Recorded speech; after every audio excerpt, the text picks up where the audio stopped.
Ya, assalamualaikum warahmatullahi wabarakatuh. Baik, selamat siang anak-anakku semua. Baik, apa kabar? Eh, ini kelas 10 IPS ya. Baik, sebelum saya menginjak ke materi, karena saya baru di sini ya, eh, baru di Mandua ini, saya ditugaskan untuk mengajar kelas 10 IPS untuk mata pelajaran sejarah, kemudian di kelas 11 dan 12 saya mengajar ekonomi. Nah, perkenalkan nama saya Rizal Maulana, asal saya dari Banyumas. Ya, kalau yang belum tahu Banyumas, ini ke sini kok, Jawa Barat, perbatasan antara Jawa Barat dan Jawa Tengah. Ya kalau naik sepeda motor sekitar 2 jam lah, 2 jam lebih. Lewat Cibimbing, Luragung sini. Oke. Ya sih. Oke, untuk umur saya masih 24 tahun. Kemudian eh, dulu saya kuliah di Semarang itu ya, di Universitas Negeri Semarang. Mungkin nanti jika kalian sudah lulus bisa ya kalau mau kuliah di Semarang juga di kampus saya juga bisa gitu ya.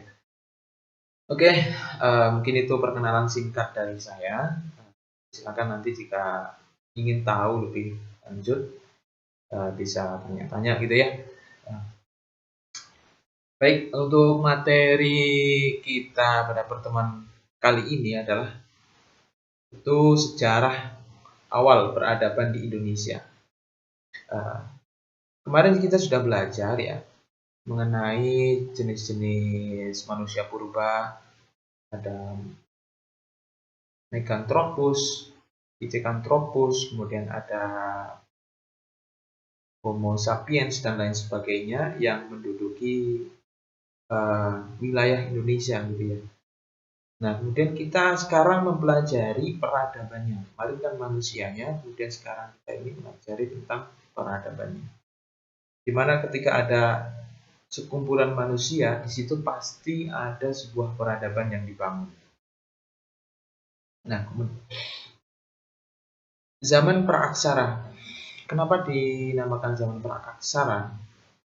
Karena pada waktu itu belum ada ditemukan metode tulis menulis atau aksara ya, kalau kita sebut aksara, sehingga pada klasifikasi sejarah ini belum tercatat sebagai zaman sejarah atau sering kita sebut dengan zaman prasejarah.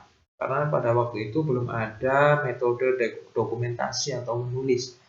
Sehingga peristiwa-peristiwa peradaban pada waktu itu belum dicatatkan oleh sejarah. Hanya bukti-bukti secara fisik yang selain temuan atau aksara itu ditemukan oleh para peneliti. Maka dinamakan zaman praaksara. Kemudian apa saja yang akan kita pelajari? Baik.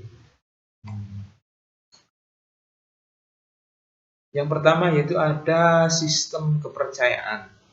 Kemudian yang kedua ada sistem sosial budaya, kemudian kehidupan ekonomi, dan kemudian ada hasil teknologi.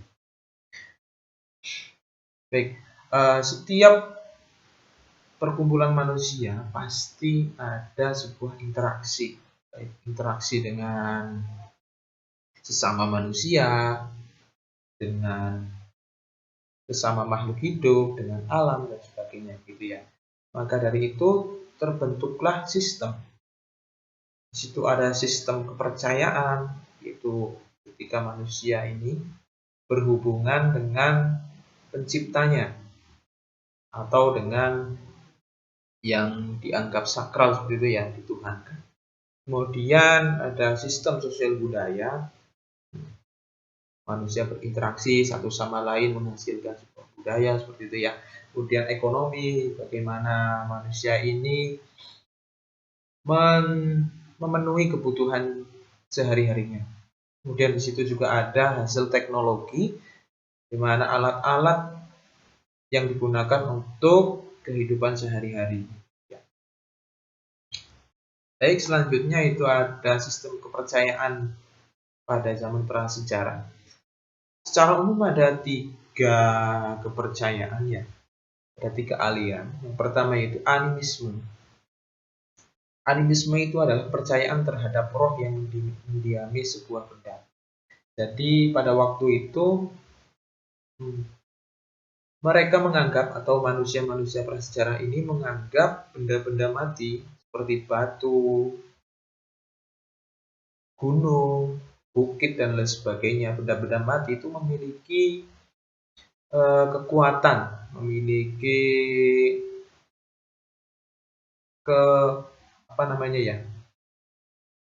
istilahnya memiliki kekuasaan ataupun kekuatan tertentu ya yang mereka sakralkan sehingga menjadi objek penyembahan. Kemudian dinamisme.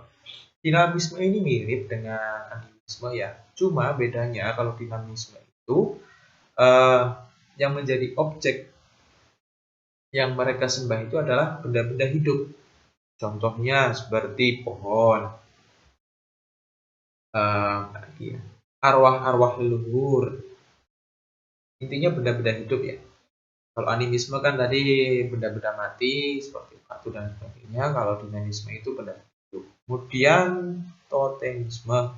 Ini kepercayaan terhadap hewan-hewan tertentu yang memiliki kekuatan ataupun memiliki semacam kekuatan yang mereka yakini sebagai Tuhan, seperti itu ya, sebagai objek penyembahan. Karena pada waktu itu belum ada pemuka agama, belum ada yang diutus oleh Allah Subhanahu wa taala untuk menyebarkan agama pada waktu itu, gitu ya.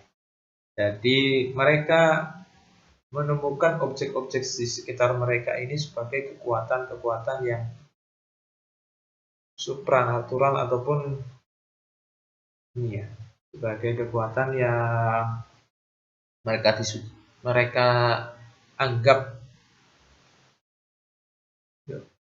Baik, selanjutnya itu ada peninggalan pada situs kepercayaan masa prasejarah.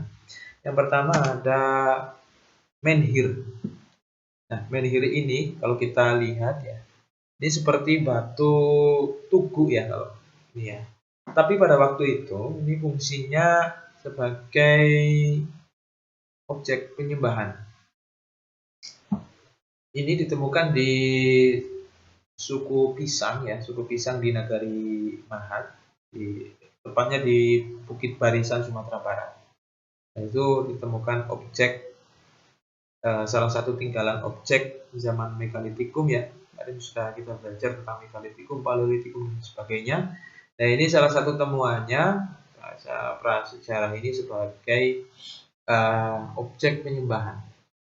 Kemudian yang selanjutnya ada sarkofagus atau yang sering kita sebut waruga ya kalau di Indonesia. Kalau di Timur Tengah itu namanya sarkofagus, kalau di Indonesia namanya waruga. Fungsinya ini sebagai peti mati. Nah, ini banyak ditemukan di daerah Sulawesi Tengah dan Sulawesi Utara. Kalau kemarin saya pernah nonton di TV sih ya, itu sampai sekarang itu masih ada warisan-warisan budaya zaman prasejarah gitu ya. Jadi mereka ini ketika ada orang meninggal itu diletakkan di sebuah batu gitu ya, tidak dimakamkan sebagaimana umumnya gitu ya, tapi diletakkan di sebuah batu, sebuah peti mati. Nah, sampai sekarang itu masih ada. Kalau nggak salah itu di daerah Goa, Sulawesi gitu. Nah, itu salah satu contoh saja. Kemudian yang selanjutnya itu ada punden berundak. Nah, ini fungsinya sama dengan menhir, yaitu sebagai tempat pemujaan. Nah, ini bentuknya sudah agak sedikit modern ya, karena pada waktu itu manusianya sudah mengenal cara lebih kreatif gitu ya, lebih mengenal cara metode untuk membentuk batu yang lebih presisi seperti itu ya. Oke, selanjutnya itu ada penemuan lagi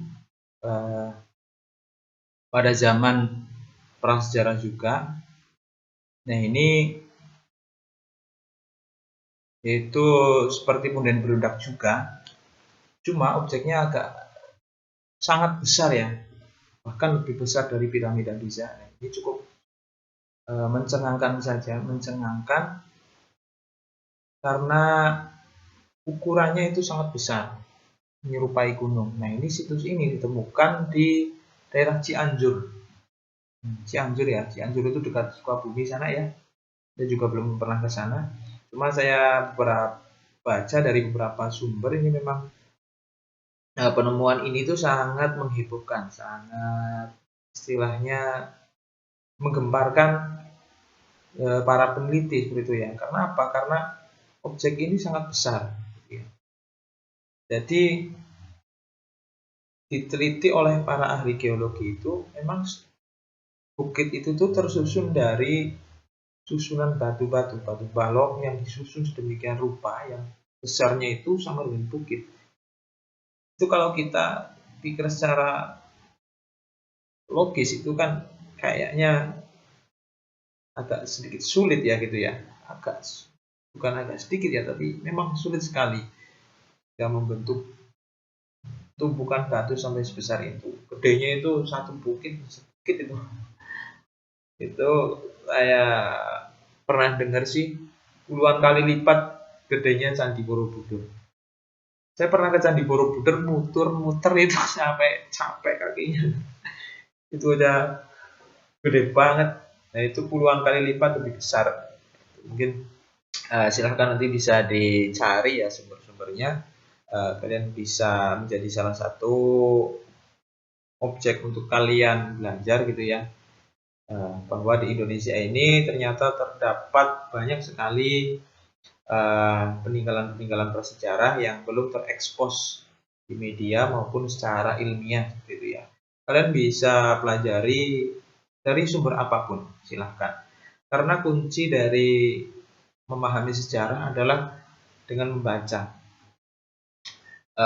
Dengan membaca, karena sejarah ini merupakan runtutan peristiwa ya, runtutan peristiwa yang tentunya kalau kita ingin memahaminya harus kita baca. Itu hanya tambahan saja. Kemudian selanjutnya klasifikasi kehidupan praaksara di Indonesia. Jadi ini semacam fase ya. Secara umum ada 4 fase. Yang pertama yaitu masa berburu dan meramu. Berburu dan meramu itu apa sebenarnya? Kalau istilah di penelitiannya itu ya, itu namanya food gathering ataupun pada zaman mengumpulkan makanan. Nah, ini salah satu klasifikasi zaman yang paling primitif atau paling awal yang pernah ditemukan gitu ya. Karena pada waktu itu disinyalir manusia-manusia pada waktu itu tuh belum memiliki tempat tinggal. Jadi mereka ini hanya dalam memenuhi kebutuhan sehari-harinya itu dengan berburu, misalkan berburu hewan, berburu rusa dan sebagainya. Intinya hewan yang bisa dikonsumsi, yang bisa dimakan ya dagingnya gitu ya. Mereka ini belum memiliki sistem sosial gitu ya. Ada kehidupan sosial, cuma saja belum memiliki sistem ya masih seperti masih sangat primitif seperti itu ya. Belum menemukan pakaian juga, belum menemukan bahasa gitu ya. Jadi masih sangat primitif. Ini merupakan fase paling awal. Nah, salah satu temuannya yaitu ada lukisan di Goa Papua, Karawang Todai, tentang kehidupan zaman praaksara pada waktu itu. Itu digambarkan ada gambar rusa gitu ya, ada gambar kuda juga di situ. Itu mungkin ilustrasi dari kehidupan pada waktu itu, karena memang mereka ini masih kehidupannya hanya berburu saja, berburu, kemudian belum memiliki sistem sosial seperti itu. Kemudian selanjutnya adalah masa bercocok tanam dan beternak. Nah, ini fase kedua, fase yang dimana manusia pada waktu itu sudah mengenal yang namanya bercocok tanam. Nah, namun bercocok tanam pada waktu itu tuh tidak bisa dibandingkan dengan zaman sekarang ini ya. Di sini. Kalau sekarang ini kan sudah ada yang namanya banyak sekali ya metode-metode pertanian ya, dari pembibitan dan sebagainya. Kalau dalam zaman dahulu itu masih sangat primitif, masih sangat sederhana.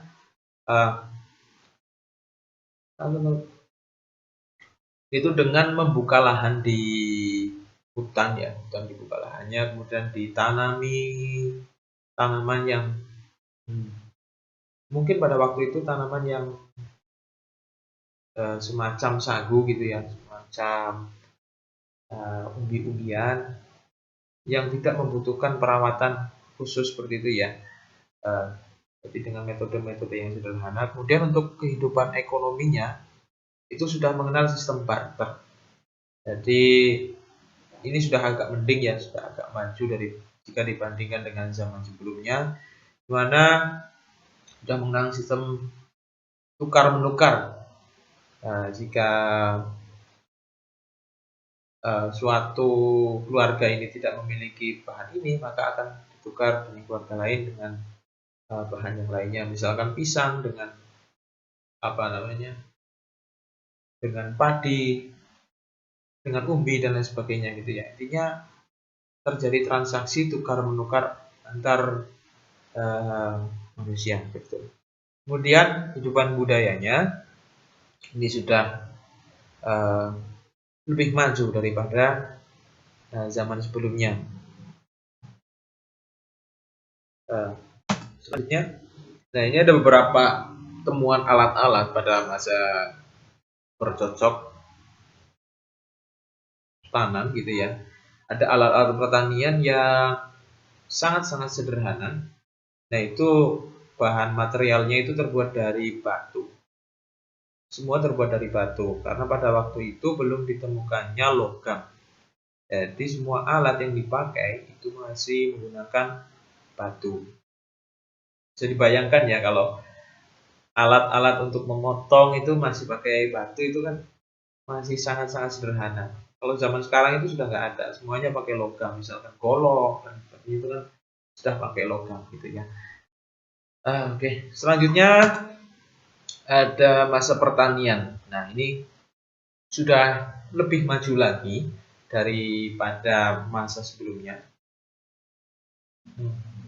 Kalau ini sudah menemukan metode cara menyuburkan tanah, cara pembibitan, cara membuka lahan, kemudian sudah memiliki tempat tinggal juga, jadi sudah memiliki rumah, sudah menetap di suatu tempat gitu ya, memiliki lahan pertanian, kemudian metode pertaniannya sudah sudah lebih maju daripada sebelumnya. Kemudian sudah membudidayakan padi juga, padi atau bahan makanan pokok lainnya. Selain itu juga mereka sudah beternak juga, ternak kerbau, sapi dan sebagainya.